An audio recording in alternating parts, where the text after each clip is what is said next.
Andito tayo ngayon sa Greenworld Farm Resort dito sa Tigaon, Camarines Sur.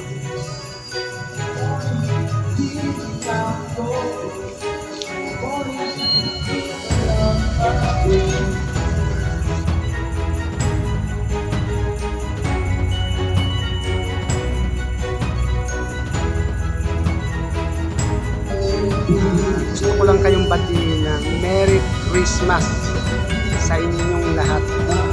Sana masaya ang Christmas at 2022 ninyo.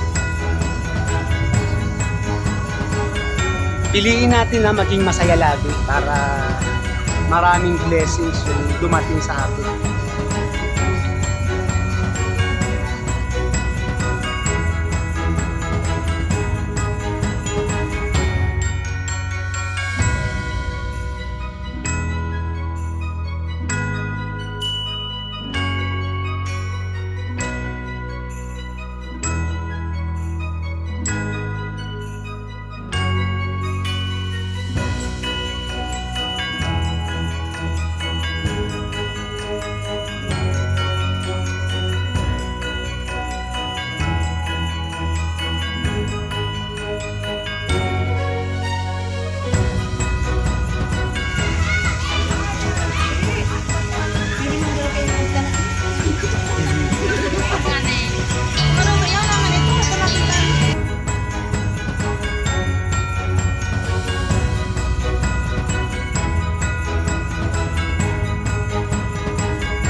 Mga ka-online, sobrang lamig pero maliligo tayo. Tara!